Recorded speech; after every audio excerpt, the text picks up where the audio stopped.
question. Good evening, Dr. Zakir. And my name is Beryl D'Souza. I'm from Bombay. Tonight, I must thank you for the wonderful lecture. And I must tell you that I used to see you on the television and follow your lectures ever since the past some years when I was in college. Tonight, I would like to ask you a question. First of all, I would like to tell you two things. You said two things. One was like associating anything with God is a sin. It's the biggest sin, rather. The second thing you said that the form of prayer is that the Muslims follow is that you put your forehead down and it humbles yourself. Now, myself being from Bombay, I would, because this is something I've noticed there, I would also like to know clearly what is the concept about the dargahs that people go to and the people follow.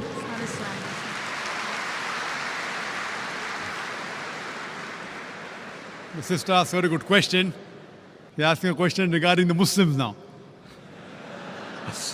And it's a very intelligent question. She says that in Islam, if associating partners with God is the biggest sin, and the best form of worship is to prostrate, then what happens in dargahs? People go to dargah and they prostrate. So is it right or is it wrong is the basic question. Sister, I do agree with you. You have understood my lecture very clearly and very correctly that associating partners with God, anyone does, it is wrong. Whether he calls himself a Muslim or non-Muslim, whether he calls himself John, Abdullah, Zakir, Muhammad, anyone who associates partners with God, he is doing the biggest sin. And we can prostrate to no one but to Almighty God. So anyone who prostrates to anyone besides Almighty God, he is doing shirk. He is associating partners with God. So if any human being goes to any grave and he prostrates to that grave and he worships that grave, he is doing the biggest sin, irrespective whether he calls himself a Muslim or non-Muslim.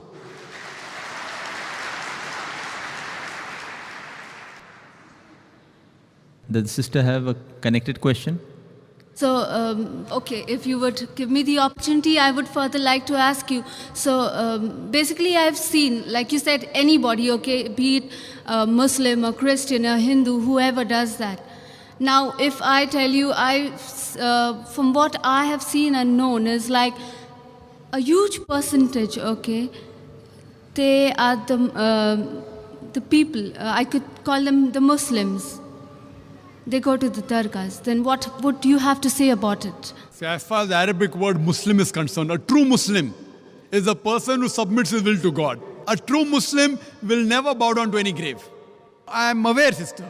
I wouldn't say that you're wrong, you're right, that there is quite a large quantity of so-called Muslims who bow down to these graves. What do I have to say? I feel they are doing wrong, they are doing shirk, they have to change. And that's what in my talks I even tell them, that if you want to go to a grave, the Prophet said that you can go to a grave, it reminds you of your akhirah, that one day you have to die. So when you go to a grave, you can pray for the person, but you can't pray to him.